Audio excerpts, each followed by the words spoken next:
You've already said sorry and didn't even know why.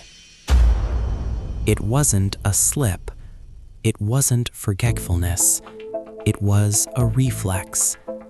A reflex someone spent years installing in you without you ever noticing. You know that moment when an argument ends and you walk away feeling like you were the one in the wrong, even though you were the one who got hurt. That weight in your chest that won't go away. That voice in your head saying, maybe I overreacted.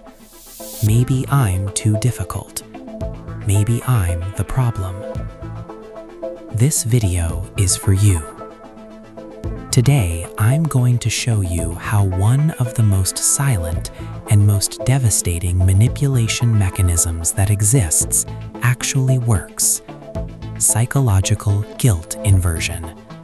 How it's created, how it gets installed, and most importantly, how you begin to get out of it. But before we continue, I need you to understand one thing. What you're about to hear isn't theory, it's a pattern. A pattern that clinical psychology researchers have documented in abusive, toxic, and manipulative relationships around the world. And it's a pattern that once you learn to recognize, you will never be able to unsee. So stay here, because what comes next might change the way you see certain relationships, and maybe the way you see yourself. Guilt inversion is the process by which a person who caused harm manages to make you, the person who was hurt, take responsibility for that harm. Reading it like that sounds absurd, doesn't it? How can someone make you feel guilty for something you didn't do? But in practice, it happens in such a gradual, natural way that you don't notice while you're still inside it. Guilt inversion doesn't appear in one big fight. It starts small, almost imperceptible. It starts with a dismissive comment, "You're too sensitive," with a deflected grievance, "Since we're talking about problems, let me tell you what I go through because of you," with guilt quietly deposited, "If you hadn't done X, I wouldn't have done Y." Each one of those phrases alone seems small, but with repetition, with consistency, with different variations of the same pattern, they start to build something inside you, a doubt, a voice that says, maybe I really am the problem. And that's exactly where guilt inversion takes root. Not in the moment someone shouts at you, but in the moment you start to believe you deserve the shouting. There's a psychological reason this works. Our brain prefers a painful but controllable explanation, "I am the problem," over an explanation that puts us in danger. The person I love is hurting me on purpose. Taking the blame gives a sense of control, no matter how distorted. If I change, things will get better. But that promise never comes true, because the problem was never you. Picture this scene. A person decides with courage to talk about something that hurt them. They choose their words carefully. They don't want to fight. They want to be heard. And they begin. "I was hurt when you said that in front of everyone. I felt diminished." An honest response here would be, "Sorry, that wasn't my intention," or "Tell me more." But that's not what happens. "Why are you always so sensitive? I was just joking." It wasn't just a joke to me. You know what I think? That you're always looking for a reason to be offended. I spend all day dealing with stress at work and I come home to this? I just wanted to talk. Talk? You're attacking me, and after everything I do for you. See what happened? The person came with a legitimate grievance. They left apologizing for trying to communicate. The original concern became an attack. The feeling became weakness, and the person who caused the harm is now the victim of the conversation. That move has a name, and in the next section, we're going to look directly at it. In clinical psychology, there's a term that describes exactly that move. It was documented by researcher Jennifer Freud in the 1990s, and it's called DARVO, D-A-R-V-O, deny, attack, reverse victim and offender. The first move is denial. That didn't happen. You're making it up. You're exaggerating. The reality you lived is put into question, not with evidence, but with confidence. And confidence repeated many times starts to look like truth. When denial isn't enough, comes the attack. You're called sensitive, difficult, controlling, unfair. The goal isn't to argue, it's to make you feel ashamed for having brought it up. Because when you're on the defensive, you forget the original reason for the conversation. And then comes the most sophisticated move, the reversal. Suddenly, the person who caused the harm is the one suffering. After everything I do for you, this is what I get. You never think about how I feel. The aggressor becomes the victim, and you, who came looking for accountability, now feel like the villain. Darvo is effective because it happens fast. In a 10-minute conversation, the entire cycle can complete itself 2-3 times. And every time it completes, you walk away a little more confused than when you went in. You don't need to memorize the term, but you need to recognize the move. Because when you can name in real time what's happening, the pattern loses its power over you.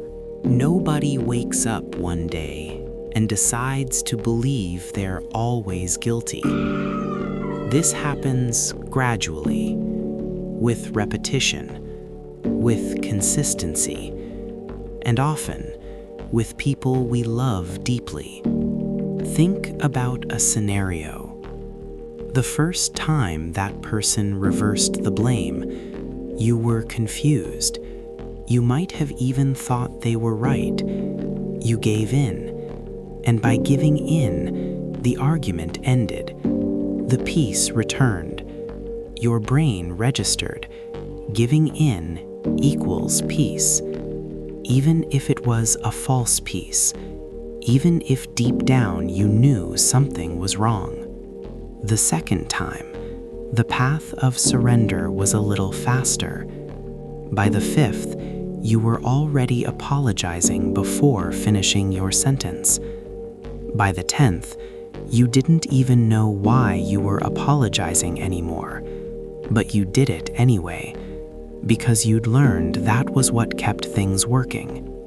This has a name in behavioral psychology: intermittent reinforcement conditioning. In simple terms, when a relationship alternates between moments of intense affection and moments of blame, our nervous system learns to associate affection with submission. You earn warmth when you give up your perspective, and you give it up more and more easily each time. With time, you lose the reference point.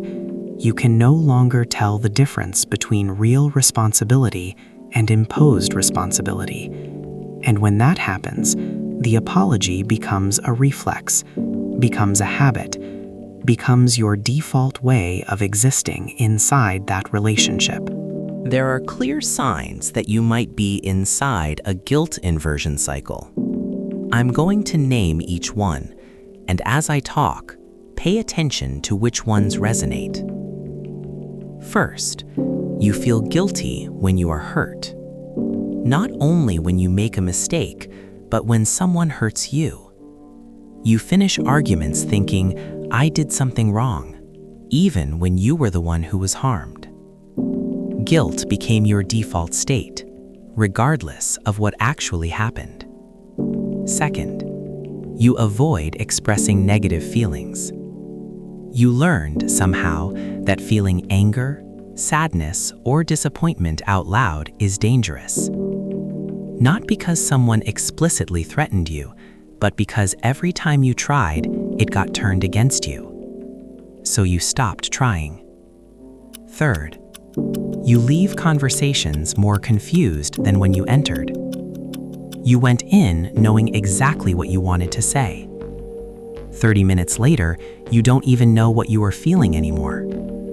The other person does this without seeming ill-intentioned, but consistently, your perception of reality is questioned or rewritten.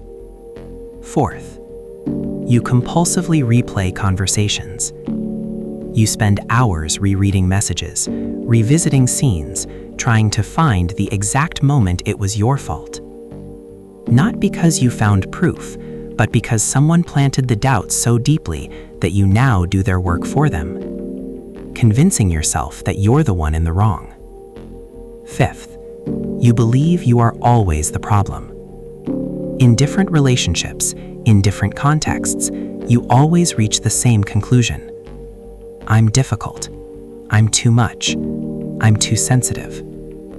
And if that conclusion comes repeatedly from the same source, it's worth asking, who has an interest in convincing you of that? If you identified with 2 or more of those signs, it's not a coincidence. And the next step isn't to panic. It's to understand. Here's the thing. Nobody tells you about recognizing manipulative patterns. The moment you can name what's happening, the pattern loses power. Guilt inversion works in the fog. It needs your confusion. It needs your maybe I'm overreacting. When you turn the light on, when in the middle of an argument you think, wait, this is Darvo. This conversation was reversed. I came here with a grievance, and suddenly I'm on the defensive. Something changes internally. You don't need to name it out loud to the other person. You don't need to win the argument. You just need to, internally, stop being deceived about what's happening. Because when you stop deceiving yourself, you stop apologizing for things you didn't do. This doesn't mean the relationship will automatically change. People who use this pattern rarely change without specialized help, without recognizing what they're doing themselves. But it means you stop being a supporting actor in your own manipulation. You become a witness, and witnesses see clearly.